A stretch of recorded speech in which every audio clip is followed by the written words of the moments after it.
Don't forget to put that in front of your mouth. So happy to be back in the studio to be All right. heckled. This is Sigman Sense. It's our podcast. I was like, how do I start this? How do I start this? Right. I'm Josh Sigman, and I'm a mortgage lender. I'm also a geek for money, not just earning it and saving it, but literally everything about it. I love that money has rules. It has its truths. I love investment strategies, and I love making money work for us. For so many, money is emotional. For me, it's logical, like a puzzle. My passion is also helping others with their money.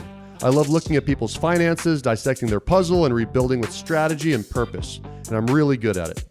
I'm making this podcast about my money strategies, not the things that are written in books or sold in programs. It's a podcast outlining the lessons I've learned and used for the past 15 years. These strategies help me and those who use them save more, give more, create wealth, and retire early. Let me teach you how to build your net worth. You ready? Welcome to Sigman Sense.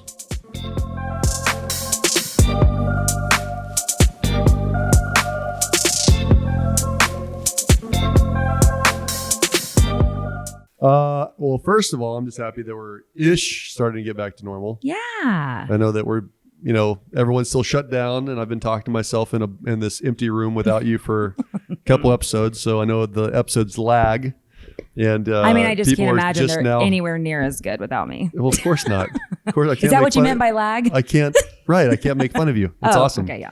But yeah, welcome back to another episode of Sigman Sense, and really appreciate those of you that have liked and subscribed us for sure. And I know that a lot of people are starting to share it, so please do that for us. Totally. But today we want to talk about some hacks, some saving hacks. So fun. And you start with the big picture in mind, right? You kind of go through this whole process of, do I care about money? Yes. Okay. What do I want to do with a budget? Do I care about budgets? Yes. And then you start working on those budgets. But, at some point you start to think about all the little things that start to add up. Totally. And, habit wise, outside of the very boring, hey, count your nuggets at the end of every single month and see what's left. There are some things that on a daily basis that we can do. And we have some of our advice of some of the hacks that we do, but then we also got some of our followers and Facebook friends to kind of chime in and give some hacks as well. So for the next hour or so, we want to talk about 15 to 25 hacks that people do on a regular basis that actually do add up and make a big difference. Absolutely. What's some of these stand out more to me now than before, just because my gas bill has been amazing for the last 2 months. Right? I had to get gas the other day and literally was like, what side is my gas tank on? It's been a month. I haven't gotten gas in a month. Right. And then on top of that, in the last 2 months, the price of gas has gone from like $2.50 down to $1.25. I filled up my tank for $23. I remember doing that in high school. For real. Right.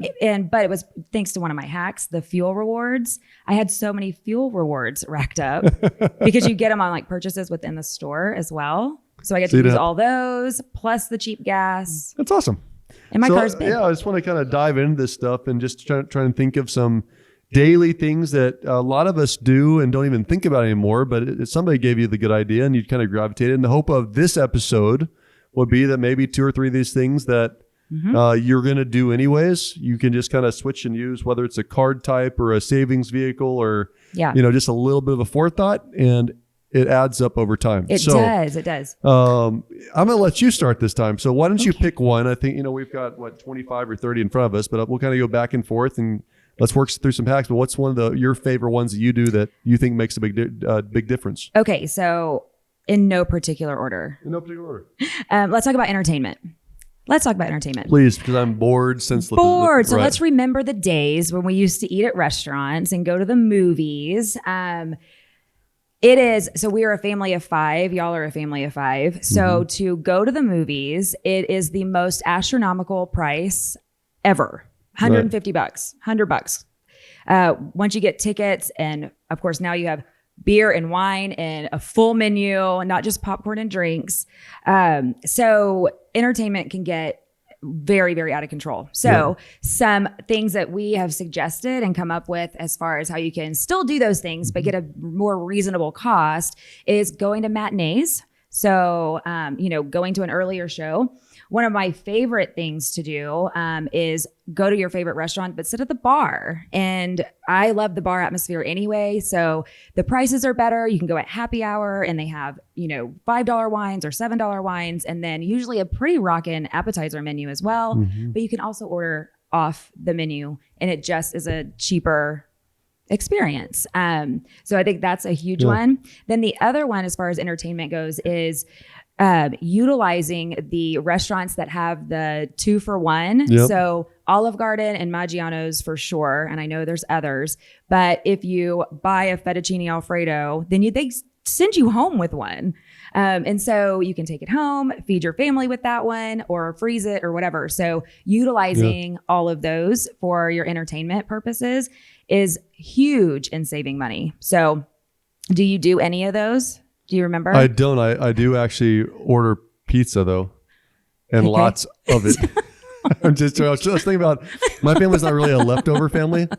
So I'm trying to imagine going and getting a twofer, but what we do on the flip side. Do you and your kids go, do you as a family go out to eat together at restaurants? A lot. Yeah. Do you really? Yes. We really don't. It's either me and Randy. Oh no, we go a lot. So it's funny that you bring that up because what we do though on the flip side is, we regulate what kids buy too, right? Okay. Meaning if we go to a restaurant and there's $7 plates and $20 plates all on the same menu, which is quite often the case. You go like a Chili's or something like that or whatever. My 8-year-old, God bless her, is not going to eat a $15 or $20 plate. Right. She'll leave half of it and it'll just frustrate me, right? And you don't even eat restaurant leftovers? Right. So what we do is we'll take get a burger, but if it's going to be we'll ask portion size. Like, how is this a big salad or small salad? If it's a big salad, we split it two ways, right? If it's a big hamburger, you split that down the middle. Yeah. And I think that people just fail to do that more often than not, right? Yeah. But we will crush some restaurant leftovers. Really? It's like my favorite thing to have, especially Italian food. I eat it all at the table. I have no leftovers. I'm a huge man. I'm Not 6'5". Me. I eat like a bird. So I always have so many leftovers. Yeah. I will tell you that too, past the happy hours and things like that, there's some deals that a lot of restaurants do on Tuesdays and on Sundays. There's a couple restaurants that actually have invested in one of them, but they'll do rainy day specials. Oh, how fun. So when you get an email that comes out and it's a rainy day special, one of our local Greek restaurants, Papoulis, you literally go down there. It's like half price. Oh, nice. Just to drive traffic to it. It's the same freaking food. It's just half the price because they're trying to keep people in the space, right? Think about like Perry's Steakhouse. Fridays. They're Fridays for their pork chop. Their pork chop, if you've never been to Perry's Steakhouse, and I'm not getting paid for this, I'm just telling you, it's the best pork chop in all the world. That pork chop is about a 50 ouncer. I mean, it's a huge pork chop. And, it's literally a third or half the price just because it's Friday. So just starting to pay attention to, where their specials are. And it's just like being cognitive of it. If you're cognitive of it, it'll be okay. And during this COVID-19 and isolation and everything, one of the things that has been fun is all the curbside deals that have been going on. My favorite one so far, well, I have two favorites. Well, your favorite is alcohol being picked up. I know that for sure. Oh yeah, for sure. For sure. Yes. Outside of that, Hop Dottie, $5 burger and fry combo. They are so good. Yep. And you go to the restaurant, you're $12 for the burger alone, and then you have to do the side of fries because they don't come with fries. So $5 meal deals there. And then the other one at Green River Grill. Green River Grill's awesome. Oh my goodness. Every day they have a different special. And we went and picked up 4 chicken fried steaks, mashed potatoes, gravy, veggies, salad, dessert, everything. $25. That's crazy. That is family meals. That is a steal. I think the whole point is that where I think most people screw up with food in the first place, which actually goes into a hack that we were going to talk about a little bit further down. But I think people are reactive. You're driving to and from sports when there's sports going on. You didn't think in advance, and so you're halfway through your week and you're just freaking hungry. So what do? You just stop and eat or whatever sounds good you go to for lunch or whatever. So let's kind of dive into those for additional hacks. For sure. I would say that the most obvious thing that I've seen with my budget going down over this last 8 weeks has actually been just lunch. I eat a turkey sandwich 100% Yeah. every single day for the last 8 weeks without exception. Yes. Turkey sandwiches are remarkably inexpensive when you buy And a loaf of delicious. bread and turkey and, even you go all out and throw some lettuce and tomatoes on there. Oh. The point is that prepping your own food, Yeah. which goes into also packing your own lunch. Pack your lunch. It's okay to act like you're still back in high school. If you're trying to save money, you want to save money. Get a cute little lunchbox. And I know that when I'm at my work environment every single day, every day, without exception, for the last day. 18 years of working at Legacy, I've eaten lunch out and with somebody. So I'm not even buying my own lunch. I'm usually buying 2. Or 3 or 4. Right, so exactly. It's one of those deals where just the preparation and looking at it a week in advance. I know you do some prepping on Sundays, or typically you do anyways. I don't know if you're still doing it right now, but what does that look like? Not as strong, but the need isn't as strong either because I'm at home. And so as long as I know, kind of have an outline of here's what we're having for lunches, here's what we have, and here's what we have for dinners, the need to truly prepare everything is not as great. But no, that's exactly right. I mean, it goes to anytime you have to make a decision in the moment because nothing is ready or prepared or you don't know what you're going to have to eat, that's where bad choices come from, for sure. So, which also you brought this up, you said when you pick up kids from sports, what's the quickest way to get these people fed because they're all hungry. Yeah. I actually have started, when we used to do sports, putting a They're snack coming back. They're coming back. They are coming back. I know baseball starts June 1st and I am all I can think about is how hot it's going to be. Summer ball is brutal.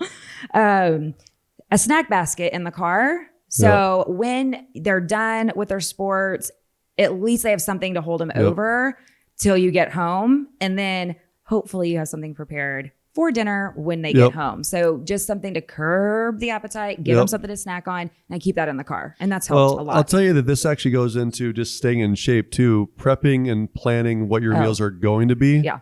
So you don't have to think about it is super helpful. One of the things I do a lot of stuff. I waste a lot of money too. Everyone does. I waste a lot of money. My wife's favorite way to irritate me is by having 30 of the same condiments. So if you go into my fridge right now, her favorite way to make sure that I'm irritated is to have 15 mustards and 14 ketchups. And why? It's because even if we're going to make hamburgers at home or mustard at home, rather than taking the 2 steps to go look in the fridge and look and say, we already have 14 of these. This is what goes with hamburgers, so we buy it all. Buy it all, right. So that is frustrating. Now, I have not taken over the role of ordering our food. So I cannot complain. I'm not complaining. I'm very happy. I eat very well, and I love that mustard that she buys.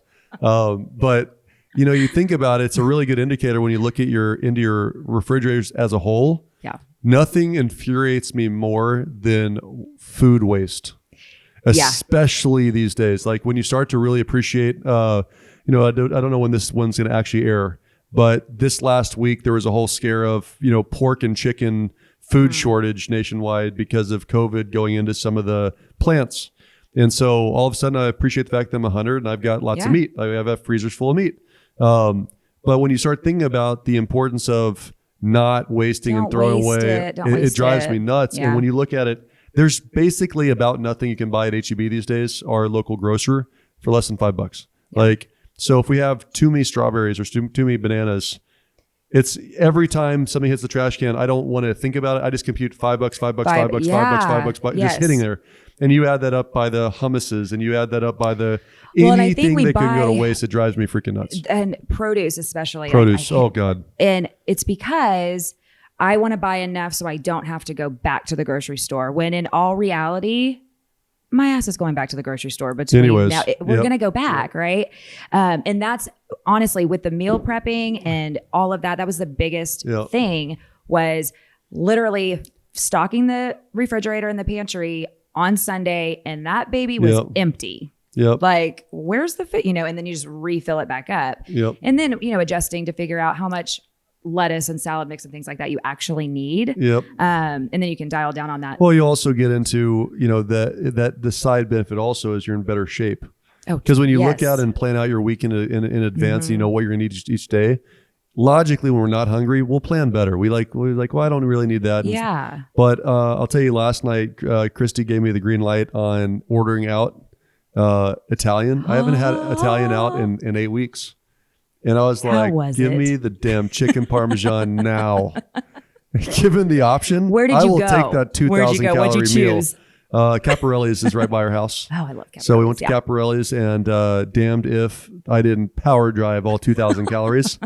But it's because she asked me what I wanted to eat at 6 o'clock at night. You know, like bad choices she's made. no fool. She's bad like, choices we are made. we are eating out tonight. It's kind of like the same as beer goggles, right? Bad choices are made the later in the day as it is. So if you're driving home from soccer practice and people are hungry, it's like Chick-fil-A, no problem at all. If you're driving home from work and it's late at night, like you're going to have... I just want the fastest thing to feed these people and get them in bed. Yep, because you want to get in bed. Because I'm done. Or go done to your for wine. the day. One of the two. Get my wine. Next one. I want to skip past food. I want to go to Acorn. Acorn's one of my new recent favorites. Let's talk about I want to this. tell you It about came Acorn. up in my Facebook post Did it that really? I did. Yes. Who brought it up? Ricky Hardy Say brought hi. it up. Oh, I like Ricky. Ricky. Yes. Justine's best friend. Yes. And so she specifically said, Acorns Roundup app is in parentheses, shaves pennies from my account every day. And before you know it, it adds up to a vacation. Yeah. So basically what Acorn is, for lack of better terms, is imagine the old school proverbial jar that you or your dad had in the house that you empty your pants and throw all the change in it. And then, you know, I used to do this a lot of times. I don't know if you guys have before, but I used to even have the old water jug, the plastic water jug that's about, 5 gallons. And, you fill it up that much and you don't think it's a lot of money, but it's hundreds of dollars of change. Yeah. Well, what Acorn does is it's effectively doing the same thing by scraping your bank accounts for change. Okay. Instead of it basically rounds up your bank account. So if you have $1,000, you have $1,000, not $1,012. Right. Okay. So you download the app, connect it to your bank account. And there's also credit. They have a credit card service that they use as well. But what ends up happening is every single day or every week, they're scraping any of the round numbers, right? So if you have a credit card use, with their Acorn credit card, they scrape the cents, and it goes off again. It's always when it's out of sight, out of mind. You don't think much of it. Yeah. It just kind of goes off into the side account, but it also that side account's actually invested, so it's not just a zero interest deal. And it's not going to make you a lot of money. That's not the point, but it's not the point. It's money that you don't need because God knows no one picks up pennies off the street anymore. Oh, I do. Because someone told me one time that if you're not willing to pick up the penny off the ground, why will you ever be blessed with money? Well, I love that answer. So you have to pick up your pennies. So I actually do pick up pennies. I was just making fun of myself for the record. You do pick up pennies? I do. I can't step over it. You can't. Well, do you pick up the ones that are on tails? I do. Okay. Because I'm not superstitious no wonder you have all that this way. bad luck. But I do that old what was that? There was a saying of you tripping over dollars to save pennies. Yes. Something like that, right? Mm-hmm. So to me, it's like it's stupid to trip over money. Period. Absolutely. So just pick it up. You got to pick them up. Plus, it's litter. Like I'm compelled to pick up the litter. It's not natural. I should pick it off the ground. Do you pick up the litter too? Yeah, I do actually. I do. Yeah, and I don't throw litter out my window. Never. In fact, I've gotten road rage twice in my life. Both times were because I watched somebody throw something out the front window. I don't litter either. Don't mess with Texas. Don't mess with Texas. So bottom line with Acorn is you've probably experienced something like it before. If you've gone to any kind of retail shop and when you're checking out, it says, would you like to round up to the next dollar for this charity? Right. It's the same thing. It's just basically rounding dollars. And that over a long period of time, especially with multiple transactions. Mm-hmm. And now that everyone's buying everything through Amazon, Amazon's stock is through the roof right now. I can't even imagine. Everyone buying everything remotely. There's lots of those transactions happening on a daily basis.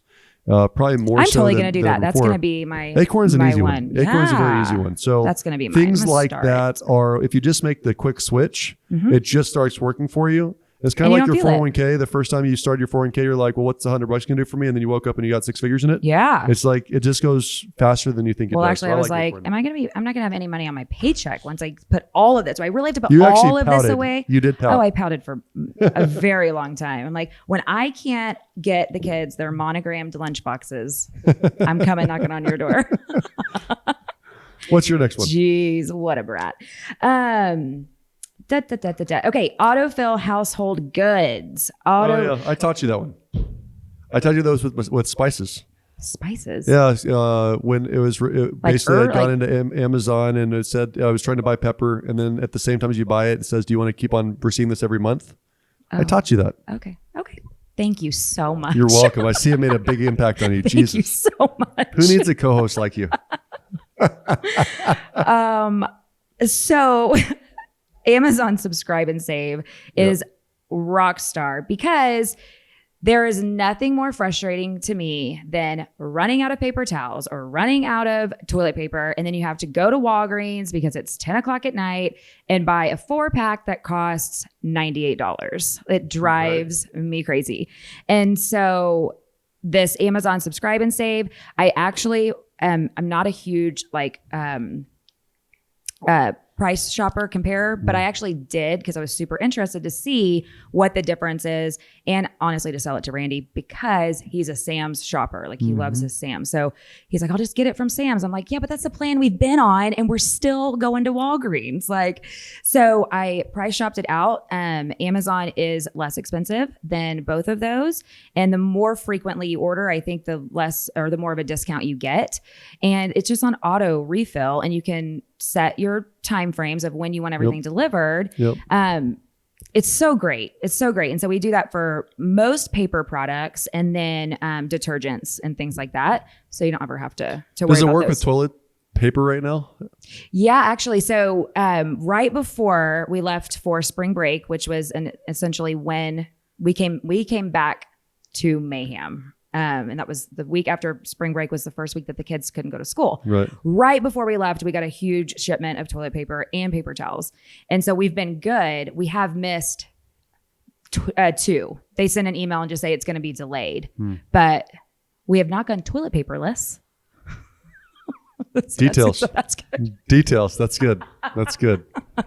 Because I was going to shake your hand, but now I'm not so sure anymore. I mean, we could have bought it at HEB. But so anyways, point is, it's been autofill, great. You digress. Autofill the things that when you have to go and get them late at night, it's just it's a total ripoff. It's a total ripoff. So, and you don't have to think about it. It's more efficient. Less to think about, better for your brain. Which goes, yeah, absolutely. It's less decisions. We've spoken about decisions, or I should say fewer decisions, right? One of my favorite ones to talk about, which is a good hack, is actually contesting your property taxes. People don't do that. I've never done this before because I've heard it's scary. Oh no, it's shoot. No? You just missed it by a week, so you won't do it this year. You'll do it next year. Okay. But yeah, so in the mortgage side, anyone that owns a home regularly, is in every couple of years at maximum, but ideally every year, need to contest their taxes. So let me explain how this works. So you have a property, whatever the tax rate is what is based on the appraised value that the county gives. The county assesses your property at $200,000. Okay, 2.5% means you got $5,000 of taxes if they assess it at $200,000. Now remember that the county appraisal values does not mean your house is worth that amount. Much. So it's truly working against you. It does not help you for that number to go up. Okay, the value of your house is based on a residential appraisal, and when a buyer is willing to pay whatever the seller wants, that price is what it's worth. Right. But when it comes to taxes, there are maybe 100, 200 employees downtown San Antonio as an example for a couple million households. Okay. And what they'll do is, this is a revenue source for any city that anyone's in and is listening from. And so a great way to increase revenue to the city is what? Keep on bouncing up those property taxes, because it might only be $100 or $200 a year to you, which might be $10 to $20 a month to you. So you're not going to feel it, and you don't think it's worth working on. But that times an extra 2 million households is a huge revenue increase in any city. And when your property taxes go up, your mortgage will go. Your mortgage payment will go up, right? Well, the payment, whether the tax are in or out of the mortgage, will determine whether it will go up or not. But the answer is yes. Your annual budget goes up. Period. It's just gone. The money's taxes are paid first, right? Whether it's IRS, federal government, or then state government or local government, taxes are always paid first. And so if you don't pay those taxes, they'll take your damn house. So believe me, they're going to get their money. Right. My point is let's go back to my first house. My first house I bought was in Schertz, Texas. I bought it for like $129. Actually, I didn't qualify for it, so my wife bought it. That's right. But $129. Schertz, Texas has gone up in value significantly. We still keep it as an investment property. So when we left the property, we retained it. It was a old Pulte neighborhood. So it's Cracker Jack box neighborhood. It's a great house for a first time home buyer. But the point is that house was built 30 times over in a 2 mile square area. Right. And so I can tell you right now that my realtor friends listening will tell you that I could probably sell that old house for about $225. Okay. But I'm being taxed around $190. Okay. And the reason is that every single year I keep on arguing the taxes. Okay. And the whole point is that going back to, there's about 100 people between appraisers and people working at downtown, in that case, Guadalupe County, but Bexar County. And most people don't contest taxes like yourself. Right. So the squeaky wheel gets the grease. If you just contest and say, hey, I don't agree with this value, it's faster and easier for them to say, okay, you're right. We won't let it go up as much. What do you have to give them to? So the best, you don't have to give them anything. But what's advisable is just to have your best realtor friend or whoever helped you buy the property do a comparative market analysis and have them dumb it down. So instead of trying to build up the value for an appraisal, you're actually trying to find the worst comps in the neighborhood and drive the price as low as possible. You also want to point out things that appraisers wouldn't know. So for example, if your house is 30 years old and you have a foundation issue, the average appraiser driving by doesn't know that, but that's a major value hit. So you would let them know, hey, I've got a foundation issue, and it'll affect the value. If it's such a weird flip in mindset. It is, but so just put it this way. I've seen as much as a $200,000 valuation difference. Holy moly. Between what was being taxed and worth, a $300,000 taxation, $500,000 value, $200,000 appraisal difference. That's huge. At 2.5%, you're talking massive money. You're talking $5,000. You're talking, $400 a month difference in the monthly payment just because they argued it. On top of that, take it a step further. I do refinances all the time too. It's amazing to me how many people fail to file their basic exemptions that they're entitled to. Yes. Right? If you occupy the property as your primary residence, you get a homestead exemption. You're guaranteed it, but you have to fill out the one form. Yeah. It happens on January 1st. You have to occupy the property in Texas anyways on January 1st. If you occupy it on January 1st, you can qualify for the homestead exemption. If you're over 65, guess what? You qualify for the over 65 exemption. If you're a disabled vet, you don't have to pay taxes at all if you're 100% disabled. And if you're partially disabled, there's another in-between discount as well. But when I'm talking with people, I'm like, hey, even if you don't do a refinance with me, I just want to let you know you've never filed your 100% disability. Like you're paying $6,000 a year every year for as long as you forgot. That's a big one. So it's outside our mind. People don't read their paper. So for future reference. So like I said, you're too late. For our city, I think it was May 15th was the final date that you had to do it. It was last Friday. I know that, whatever that day was. My point is that every April or May, every municipality sends out their anticipated values. Okay. So this is what we're going to appraise. So you read it because it'll say last year, this year. If it goes down, don't contest it. It does go down sometimes. If it goes up, contest it. Yeah. And it's I started that one and they too. can say no. And also one last step. So some of you viewers might literally think I don't have the time. It's not enough money to mess with. There are companies that you can hire that you don't actually pay a check to. What you get is they get 25% of what they save you. What they save you, yes. So if you don't want to deal with it, you sign up to there's law firms, there's lots of subscription services out there that they'll go contest, they'll go down to the courthouse, they'll do all that, or the appraisal district for you. If they save nothing, it costs you nothing. If they save you $100, it's going to cost you 25 of the $100 you saved. Yeah. So it's just really smart ways to do things. To me, that's a life hack. And so think about investors that have multiple properes. It's compounded. I had to do this. Chris Hawker, I saw did one of the comments of his tips, but he's one of my property managers and does the primary amount of all my properties, and he specifically helped me do CMAs with all my different properties to help drive it down, because what happens for my rent? I have more rent. I get more cash flow on it just because he helped me fight my taxes. Totally. I love it. I love that. And I think the other hack that you threw in there was the exemptions. Make sure you're filing for the exemptions that you qualify for. Okay, we talked about that one. Let's talk about rewards programs. Oh yeah. Because I feel like you're really good at talking about that. So a lot of times if you have a credit card, there's rewards that are associated with it, whether it's cash back, airline miles, or whatever. So I don't use those. So tell us all about that. Yeah, so managed well, they're super effective. I'll tell you a great example. So I'm not promoting this company. I actually like them a lot, but it's Southwest Airlines. I've had a Southwest Airlines card for probably 20 years now, 15 years anyways. So an example of the rewards we all know is that every dollar that you spend, you get a point. Certain purchases might get 2 or 3 points. So gas purchases or things like that might get multiple points. But then once you as you pay it down, for every card's different, but you hit a certain threshold where you have enough points, you get a free ticket. Yeah. Right. Nice. I can tell you, I have not paid for my wife or I to fly on Southwest in probably 10 years.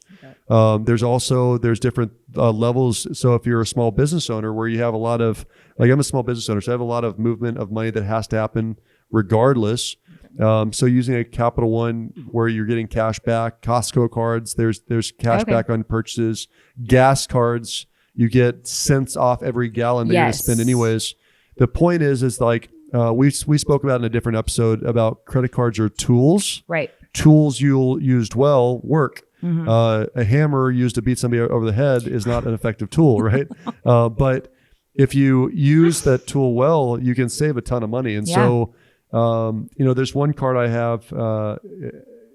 It's the Capital One card actually that I've got like, I don't know, 1,200,000 points. Wow. I looked at it last time, so I'm saving it for my 20th anniversary because I've literally never used the points on it. Oh my gosh, how fun. On my 20th anniversary, I believe by then I'll have enough points that I'll be able to go to Europe first class with my wife. Oh my gosh. And stay for 2 weeks in a luxury hotel and not pay $1.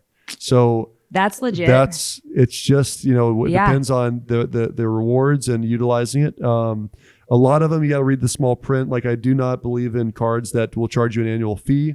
If it's going to charge you a $79 fee every year or a $100 fee every year, like be careful about those. There are some cards that the fee's worth it if they've got a concierge service. Okay. Or they're going to help you get tickets you can't get if you're like a sports fan or a music person. Yeah. But it's worth, you can actually Google rewards credit cards and it'll give you a whole slew and tell you what the benefits and perks are. What I would tell you to watch out for sure, just remember the purpose of the credit card is not to carry a balance. Right. Like use the credit card and things you're going to pay off monthly anyways. Like use it for your gas, your food. Use it if you're in a business setting for the stuff you've got to put on a credit card because you're required to. But the purpose is to pay it off each month because if you do that, then those rewards truly are free. You have to ask yourself the question though of why would the credit cards ask or offer those rewards? It's because the average person does not utilize credit cards like a tool. Right. So they carry that balance, that interest. You're paying for your own rewards if you're carrying the balance. The more you spend, here's some points towards your tickets. And then it's this weird justification in your mind of, okay. But I do like them in general. And it takes Southwest a point further. So if you're a small business owner, as an example, if you spend a certain amount of money annually on that credit card, then you get a Friends fly free. Oh, that's cool. So I have that's a huge deal. Yeah. The so literally, pass and the companion pass I can change a couple times a year, but obviously it's my wife most of the time. But if I want to go with my friend on a fishing trip, I can literally change it over to them, and we'll buy one ticket for the two of us, and then he can buy a hotel room for us to split. Yeah. It's just things like that add up over a lifetime. That's awesome. I know we bank with Chase, and on our check card, they do reward points. Yep. And so then you can spend them on travel or gift cards to all sorts of different retailers, which is really cool. And then again, the fuel rewards. Yep. So I've never done a fuel rewards program until I got the big car. And I'm like, gas is going to suck in this thing.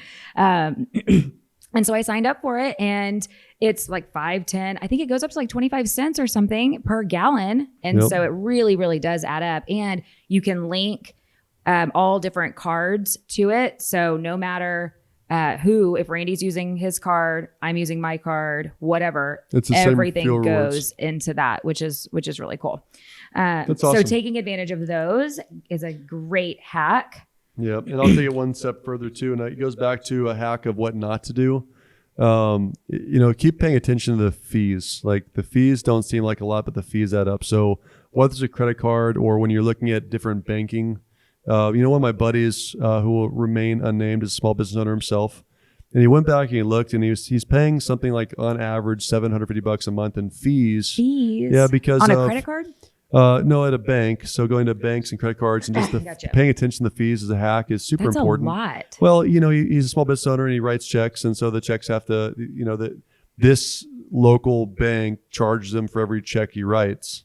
Small print thing doesn't seem like a big deal. Ooh. But when you add up month after month after month, he's paying, $800 a month. Yeah. $9,600 a year as a small business owner. Ooh. Like That's just a pick a huge different chunk. bank or go back and negotiate. Yeah. Or don't write checks, right? I guess Or don't those- write checks. Use Venmo. Or use Venmo. There you go. Right. I don't think that's an appropriate way to pay people, but No. whatever. I'll take money just about any way you want to send it. Any way you want to send it. Cool. Okay. So I'm going to jump to this one. Sign up for promotional emails.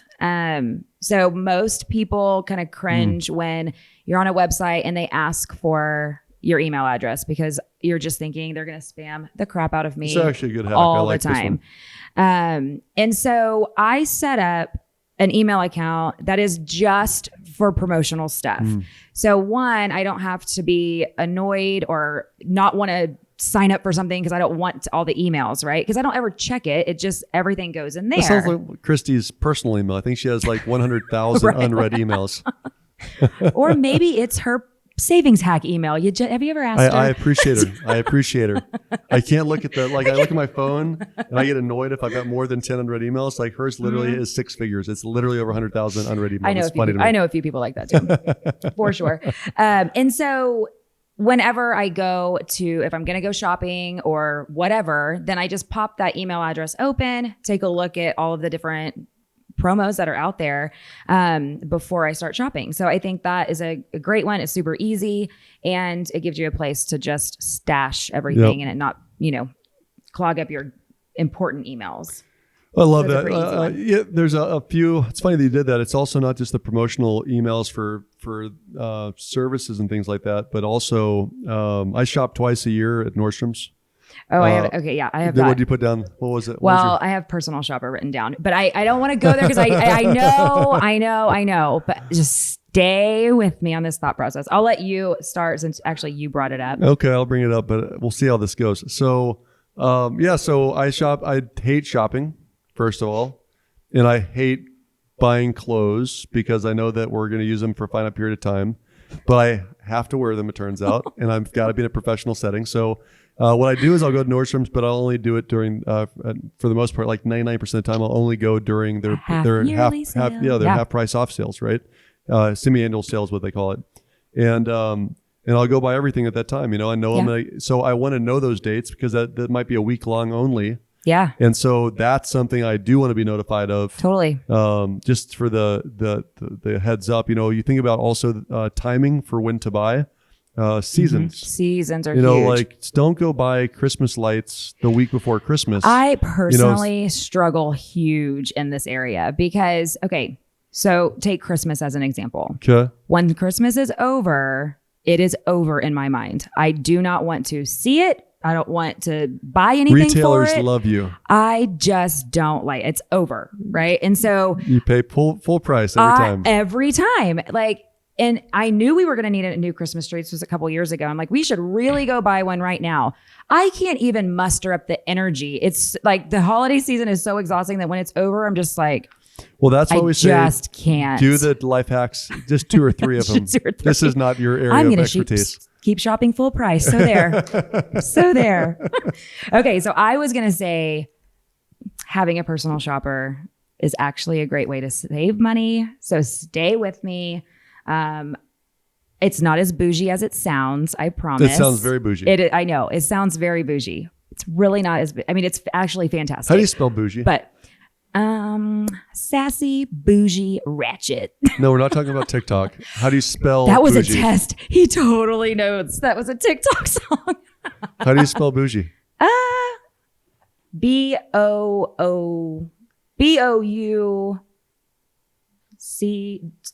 I have no idea. I'm going to say that's a fail. We'll move on. I was going to say BOOG. Did I get a niner in there? Okay, so here's the deal. When I was coming back from work, from being on maternity leave with Walker, I had nothing to wear because none of my clothes fit yet. And so I was cruising around Nordstrom, and this sweet sales manager came over and we hit it off. Sparks flew. Okay. And does your husband wear this? She became yeah, he's for it. He's fine. Oh my gosh. I've missed you. So she became my personal shopper. Okay. And I don't like to shop either. It's not one of my favorite things to do. Very short periods of time. I'm okay. I don't like to go to every store. It's just, I just really don't enjoy it. So what was really great about Kelly is, and that was her name, is that one, she worked really well off of a budget, really well. So I would tell her exactly how much money I could spend. And you guys, I'm not saying I would go in and say, I've got $1,000 to drop this week and $500 next week. I literally be like, I have $200. What can we work with? And I would set an appointment. I would go in and she would have the entire dressing room stocked and ready. And then we would just try stuff on in and out in an hour, tons of stuff on sale. So it wasn't just all, Yep. So that was really effective. But here's the other thing. As women, we buy 35 black tops. We buy the same pair of jeans. We buy the same pieces over and over again. And she helped me keep that piece under control. So when I would gravitate towards one piece, she would say, you just bought a pair of jeans last week, but you still haven't bought the black dress pants that you've said that you need a pair of. And so she would keep me in line that way, which was so nice. And the last piece is she totally would call me and tell me when there were sales, or when something I had my eye on but didn't want to buy it because it was full price or too expensive or whatever. She would call me and say, we just marked it down 50%. So really, there was some true benefits there. So I'm pretending like I don't know what you're talking about, but I had oh yeah, his name was Josh, right? His name was Josh. So I enlisted Josh is the man. Josh was to be clear, he had me. you teed up real nice. It's pretty. Where'd he go? What happened? Where's Josh? Exactly. What happened here? I feel assaulted and attacked here. No, same thing. But mine was for time management purposes more than anything else. But the way you're describing it is actually true. Because I would just say I need two pairs. Like he was the one that would originally call me and tell me, "Hey, the sale is coming. The semi-annual thing's going on," and I just tell him I want 4 slacks, 5 shirts, 2 pairs of shoes, brown and black, 2 pairs of belts, brown and black. Yeah, and I'd tell him I'd want 3 or 4, more comfortable shirts for when it's hot in Texas, or just to go out with my wife on a date night. And that's when interlinen. Yeah, interlinen. That's where the linen came. I'm a little colorblind, right? I'm a little colorblind with a couple colors, and he had style and flair. Josh is he's awesome. He's an awesome, very sparkly man that I liked a lot, and he came in and he would definitely just lay it out. He rocked it out. Where'd he go? What happened to him? I have no idea where he went. He didn't. I know exactly where Kelly is. Well, I wish I knew where he was.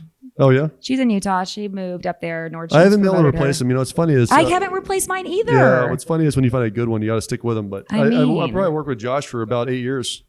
I mean, I came out of the dark ages of college clothes. He brought me along. He's kind of dressed me up and taught me how to dress like a human. He did a very good job. He did it. The other thing too is, not that this is not a hack, and it's just they kind of get you out of your comfort zone, and make you try things that you wouldn't normally try. Well, it's cool for me too is what he would always do is say, you can wear this pants with these 3 shirts. Oh, good. He would give you parameters. So I would literally go hang those in my closet. Was it like Geranimals? Is that what it's called for kids? Like match the lion. If there's a lion on the shorts, you find the lion on the shirt and you can wear those 2 together. Is that how he did it? Yes, that's exactly what he did. That's exactly what he did. Geranimals? Hey, you're fired. There's something. there's a name for that. I can't remember what the brand is. You don't want to skip two obvious ones. The two obvious ones we started working on in different classes, but if you still haven't started maxing out your 401k and setting aside a auto draft from your paycheck, this is such a big deal. It's such a mistake to not do those two things. So I don't want to go into a lot of detail, but just take, while you're working from home, just take the 10, 15 minutes to talk to your HR. If there's a 401k, get it set up, make the auto draft happen. And if you've got a bank that you have got the ability to set up a side savings account or an Acorn account or whatever, start drafting money out of your checking, because what we know is that if the money is not there for you to spend, if it's out of sight, out of mind, it just grows on its own. It does. I'll tell you a crazy story that I didn't even think of, but now I have to watch it and manage it better. So because I own multiple investment properties, my attorney made me open up a series LLC. And so each property is in its own LLC to protect me as far as if, God forbid, there's ever a lawsuit. Right or wrong, it doesn't matter. It's a protection entity, right?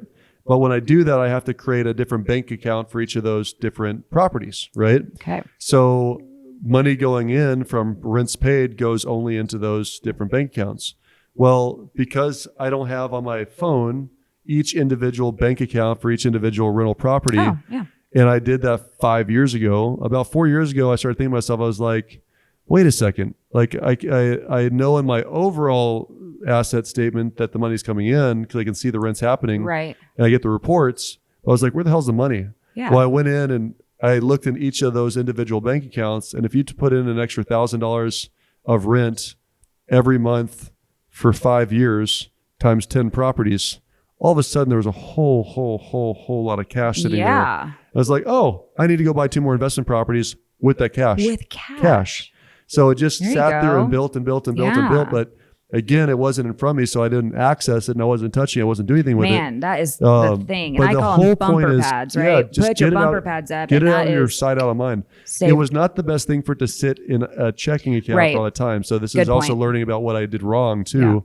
But that was super interesting. And it just goes to show you, when you know you can touch it, you're going to spend it. You're going to spend it. You're going to find a way to do it. You're going to justify the boat. You're going to justify the new clothes or the new purse. Absolutely. Get rid of it. Yep. So I just say auto draft, auto draft, auto draft. Auto draft for savings. I love that. Yep. And you talked about 401ks being maxed out. Go to number 5, because I think this is all super important. You're going to have to talk about this one, because I don't think I have actually ever Well, done I know this. you've done some of them, or I guess your husband did a lot of them, I guess. I don't so know. let's talk about that for a second. I feel like they tell me no, and I'm like, okay. I don't know what else to say. One of the hacks is like, you probably all have heard the phrase of, if you don't ask, you don't get. Yes. And when I ask, I don't get. And then I just go. Right. Okay. Moving on. Okay. Sorry for bothering you. So I feel like we should squeeze in a little bit of a negotiation class here, because that's exactly what it is. Yeah. That's a good place for it. Are we okay on time so far? I have no idea. I have no idea how long. What are we doing, Gabe? Okay, so we've got some time, so I'm gonna squeeze this one in for you. This is a little extra for you. This is bonus footage. It's a bonus footage. So one of my favorite things to study and read and work on is negotiation skills. And taking lots of classes, I've read lots of books. There's a great book, probably the best negotiation book out there, called Never Split the Difference. Yeah. One of my favorite books of all time. It's written by the lead negotiator for SWAT. Okay. Yeah, he was basically the guy that he would negotiate the releases of hostages. Yes. He has a master class. So his whole idea was it's really hard to split the difference if the guy's life is on the line, right? So he had to always win 100%, or the guy would die. Right? Or somebody would die. Like if you'd have to finally say, we can't negotiate this, go kill go get our guy. Sorry, did the best I could. So my point in saying this is, one of the hacks that this all goes into is, go back and renegotiate your damn bills. Like, you've had a subscription with your cable bill or your cell phone bill or your gym membership or whatever, especially when your alarm system is another example. Oh, yeah. Lots of those have this first year sign up special that you get in, and then a year later it goes up by 25 or 50% or more. Yeah. But you're already set up with the alarm system, you're already set up with whatever, and it just goes on and on and on. Well, it's so funny to me how and I've done this multiple times over just the last 8 years in my current house, that I'll call up cable. Yes, I still have cable. Call up the cable company and The say, hey, last listen, I person don't on really appreciate paying this much. I'm about to switch to satellite. And then they say, whoa, let me Wait tell a you. second. Oh, by the way, you qualify for this most recent promotion, right? So Makes my me so point is, mad. this is all negotiable. You might not be worth the pain in the butt for you. So you might look at it and say, oh, if I save an extra $20 just by asking, it's better than switching and saving $40, but I've got to go through the pain in the ass factor. Yeah. But you still save the $20, right? For sure. So negotiation skills really come down to three pieces, right? It's how committed somebody is to their value and product and service, which generally speaking, phone operators are not that committed to the service. They're just there for the $10 an hour. So they'll easily give up the company's money if it means them not getting fired. I get the most committed people right? on earth. Right. Oh, that's what it is. Okay. You're just super nice. You're like, oh, you're so sweet. Okay. Right. Okay. But how committed somebody is, the mindset that they go into it, right? And then the skills themselves. That's the problem. It's the mindset. I just know it's going to be a no. So I'm not going to talk much about the mindset and the commitment, but I will talk about the skills because there's lots of fun stories that come out of these that we always talk about. Sure. So, when you think about skills, the first one is something called the flinch, right? And, different ethnicities, different upbringings, certain parts of the world are more apt to be a flincher. And a flincher, you definitely know what that looks like, where it's no matter what, even if if you're selling a product or service, or in my world, a mortgage, right? If I'm offering the best rate of the day and I know it's the best rate of the day, and hey, Brandon, your rate today is 3%. What? Right? That's a flinch. What? Right? No matter what, they cry foul. And sometimes it's literally big and loud and verbal. It's like, are you kidding me? Right? And that's a flinch. And what's really interesting is I went to this class and they did this big study, and apparently like 10% of all Americans are flinchers, right? Just a flinch. But when you ask a flincher, do they really expect somebody to drop their price when they flinch? They all will tell you no. It goes back to, if you don't ask, you definitely won't get. So their daddy taught them, you should ask. Just always ask. Ask aggressively, and you're more likely to get something. So depending on how committed that person is to their value, product, and service, they'll come up the price or not. So for example, Keith Czar's Pools is a local pool dealership. In my opinion, they're probably the best locally in San Antonio.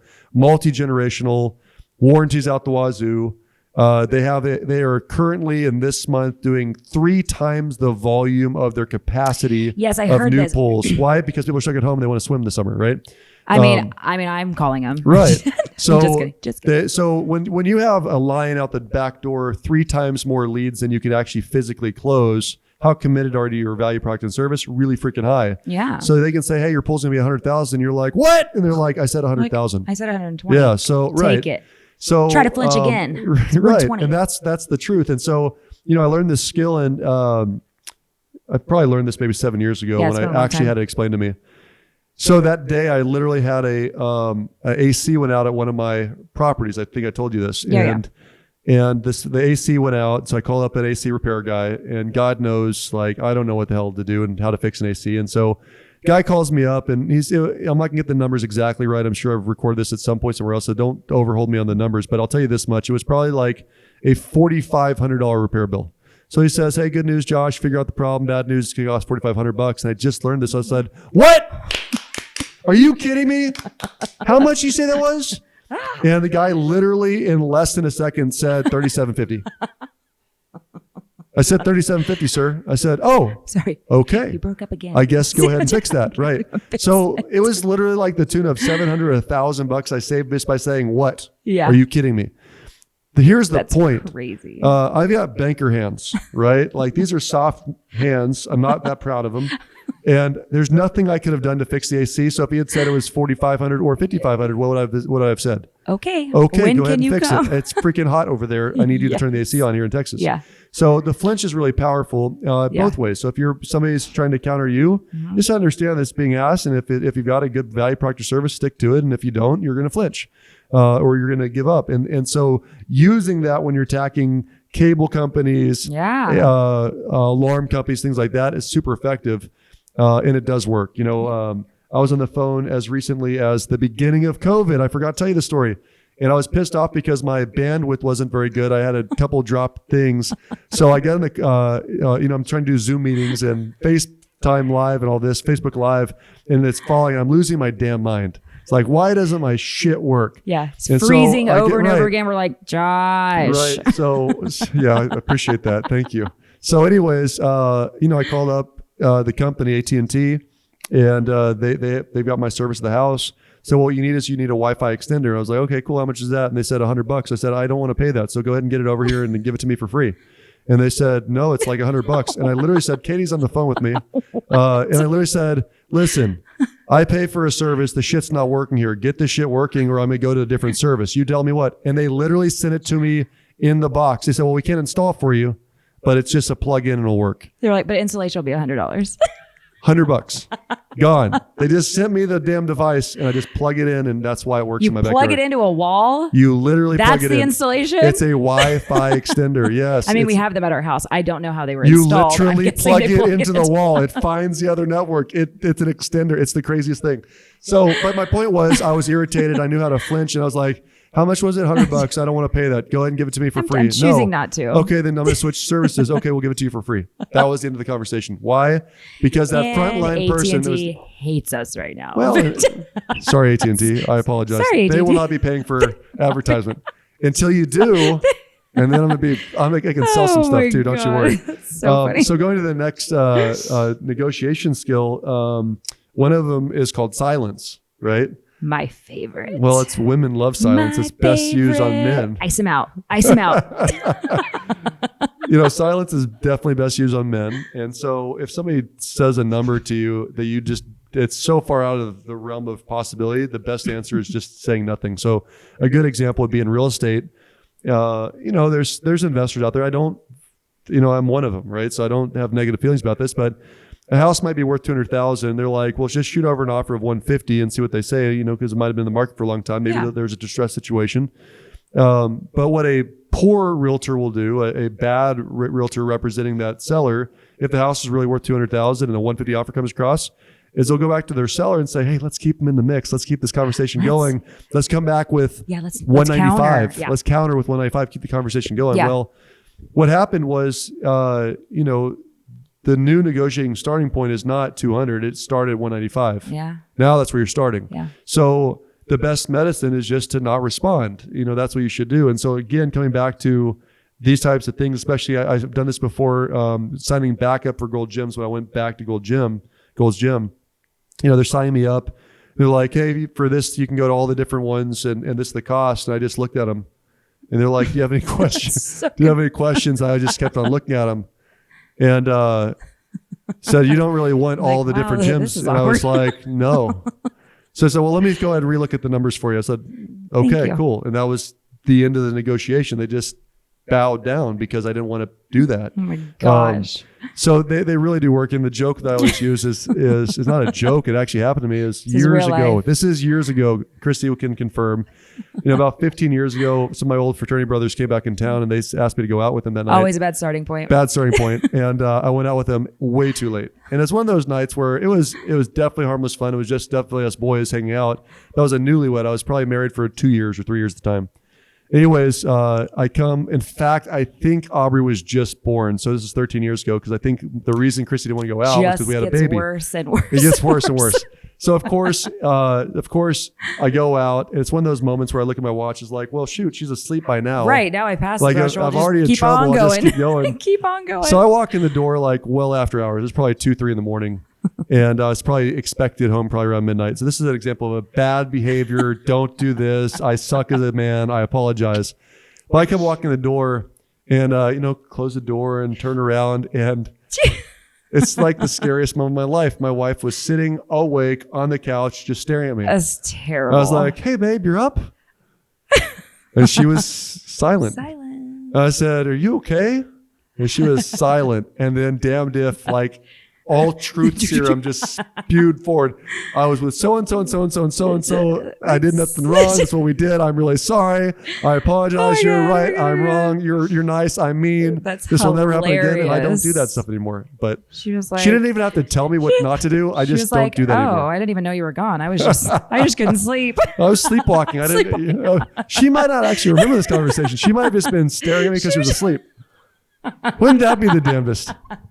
That's funny. That is hilarious. Hilarious. Okay. Keep going. So that is negotiation skills with your bills. So go take advantage of some people. Okay. I'm just kidding. Just kidding. If you don't ask, you're not going to get it. If it's recurring forever, just go back for and sure. find it. That's the biggest thing. For sure. Okay. How about the old change jar? How about that change acorn jar? and change jar are kind of synonymous. Yeah. It's amazing how much they add up to, right? I mean, for real. It's the loose change. It's also fun as far as getting kids involved. Mm-hmm. Like I'm not going to take my change jar in ever again to a bank, but I do like it when my kids dump it out and they count it all up, and it helps them out with understanding money, and then I'll let them go turn it in. That's a good thing. So anytime we do have a change jar, and anytime we travel, go on a road trip, whatever, then we turn in the change, and then that's what they can use for road trip food and snacks or whatever the heck they want. Right. That's cool. So that's a fun way to do it. And it does come out to quite a bit, and it adds up really fast. So my brother's probably the best person in the change jar department. He only saves quarters. And I want to say he saved up like $5,000 in quarters one time. Like, it was crazy. He's a bartender, right? Yes. And so he doesn't turn in his quarters. He doesn't cash them in like a lot of people do, and take the dollars. And so he did that for years. Like, I can remember every type of jar or jug or whatever, it was break because it just got so heavy. Wow. And that now I think he's upgraded to $5 bills. I think he clips $5 bills before a shift or something, like all sorts of weird, crazy stuff. But yeah, so change jars are super fun, and and they add up to quite a bit. And there's change all over my house. All over. So, okay. Save your change. I put down another one that's a really basic one, but it's really just it's a lifelong thing. It kind of goes hand in hand with two concepts I've spoken about before, but keeping your cars and your properties as long as possible. Oh yes, Chris Hockert brought that up on Facebook. Oh, did he? Mm-hmm. Oh, he's a smart guy. I like that guy. Keeping your cars and property for as long as possible is a basic one, which goes hand in hand with, in my opinion, having a no man or a no woman. Yes. Like, just who's the person you run by and saying, hey, I'm thinking about doing this. What do you think? And having that no person that says, you're stupid. That works just fine.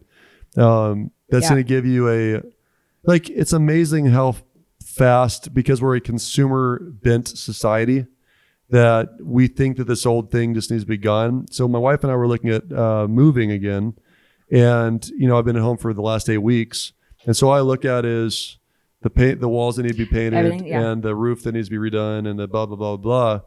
And so I just did some mental math as far as how much it would cost to just rehab the property and like just redo our bathrooms and redo the kitchen and redo the paint and all that stuff. And what I came up to is it'd be far cheaper for me in this case to just redo it. So that's what we're doing. In fact, I've got I'll have the exterior painted next week, and we're already picked out our floors that we're going to move forward on. And we've been in the house for 8 years. Yeah. And the house was already 5 years old when we bought it. So it's amazing how things start to just get out of style. But it's funny. I remember distinctly when I left my first house, in order to put it on the market for rental, we decided that we needed to repaint it. We needed to put granite countertops in. We needed to put these floors in. And so we did it. And right before we were moving, we were like, why the hell didn't we do this earlier so we can enjoy it? Right? When you get your house show ready, right? It's like, a lot of people, they get a show ready and they're like, man, I forgot how much I like this house. Absolutely. And so those are examples of how to keep things longer.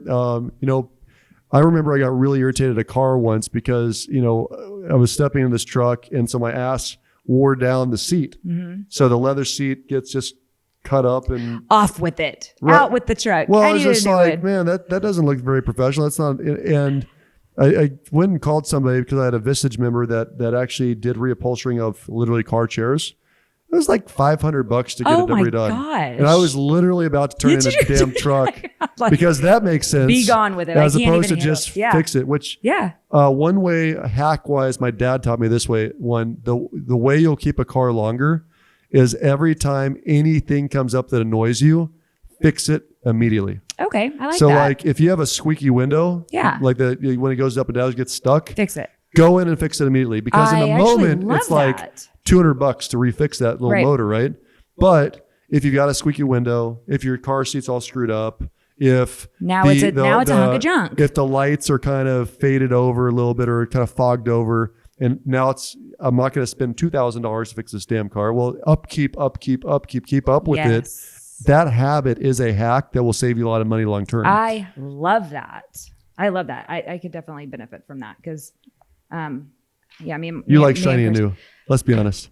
I mean, I'm not gonna lie. We talked about shopping off season. We did. We didn't talk about though stocking up on cool gifts. I love this. That's a good one. So who brought that one up? All right. So we have gone through all of ours, and now I do want to take time to point out just some of the really cool things that came up out of Facebook, and I'm just so impressed. People had some great things to say, and a lot of comments, a lot of engagement on this. So Eric Roberts said, "Take your lunch to work." Oh my gosh. Yes. I mean, we talked about that earlier. It saves tons of money, $10 a day, if not more. That's if you're eating takeout and not going to a restaurant, right? Leave your credit cards at home was another thing that he said. So I know plenty of people that just roll with their credit cards. I mean, that's what you do. It's part of your wallet, right? So just leave them at home. Meal prep came up a lot. And so that's why there's just a lot of money to save in the kitchen for sure. Specifically to what you brought up first was the gift closet. Oh my gosh. So this is great. Who brought it up? This is my friend Teresa Perez. And she was actually my Nana's hospice nurse. No way. Yes. So such a doll. And I'm almost positive she's a big Dave Ramsey person. And so she had all sorts of fun stuff to say. But the gift closet is I love this. My mom's actually really good at this too. Going to buying things when you see them on sale, when you know it's a good deal, go ahead and buy them and just keep them in a closet. If you have, here's your kids' stuff, here's stuff for adults. And then every time you need a gift, you just have a go-to. Saves tons of time and tons of money too. Yep. Tons of time because buying like the wrappers and all the paper that goes in the gifts all from the dollar store. Yeah. Just have it all in there. Have it all. And reuse them. Yes. I hate to say it. Yes. I'm great about keeping my bags. So we definitely reuse bags. But just having a nice gift station is a huge deal. And actually Jennifer Hernandez taught me and Randy this in our first year of coaching. And it might sound kind of mean, but it actually makes a lot of sense. So, your kids have several gift receiving holidays, right? So you have all your Christmas, you have all your birthdays. So they get tons and tons of toys. Every birthday, before they go and open their gifts, sliding 2 off to the side. So you can then give them to them later, right? So you can keep them stocked away, give them to them later, or re-gift them or something like that. Kind of interesting to think about because you think about the amount of presents they get for their birthdays. I mean, especially if you have a birthday party and their friends, everybody brings something. So I love the idea of the gift closet and just having a little go-to because the alternative is, oh crap, I forgot a gift. I'm going to just stop on the way to the party to get something, right? I'll take it a step further too for small businesses.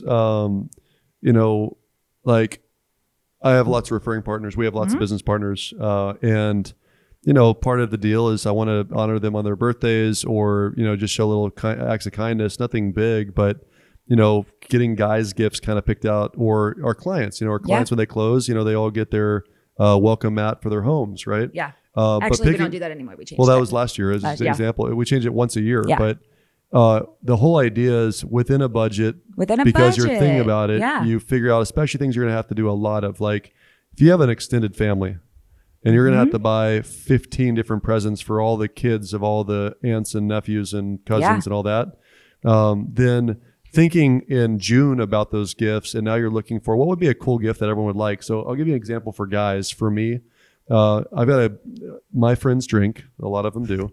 And about 3 years ago, the whiskey stones started coming out. Yes. Where you get these whiskey stones, you throw it in the freezer, and so it doesn't melt and make your whiskey not watered down. Yeah.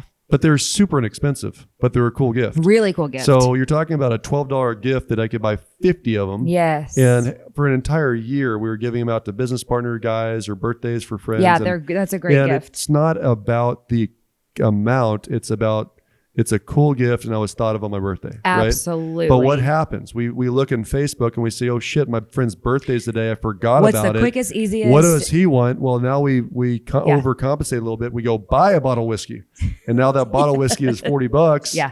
Instead of the $12 stones, that bottle of whiskey is going to be gone in my friend's about a day. And as opposed to, they use those whiskey stones for 3 years. So I love that too. So my really thing matters. with gifting is I do not, if I'm giving a gift, I don't want it to be digestible or disposable. That's very good. So don't eat it or drink it, because then it's gone and they don't remember that the gift was given, because they don't get to look at it anymore. And nothing that is going to become trash at some point. Yep. Right. But those whiskey stone things. I also don't like gifts with logos on them. Oh, that's like, personally. Like a gift for the is a people gift. in the back, you cannot put logos on your gifts unless it is their logo. Like, look, I got you a pair of socks with your logo on it. That's legit. But to give somebody a pair of socks with a Sigman team logo, like, that's not cool. They don't want my that's logo not on it. cool. Yeah. That's not cool. Because now it's just advertising and marketing, and the thought is removed. What else was it cool? This is a huge one.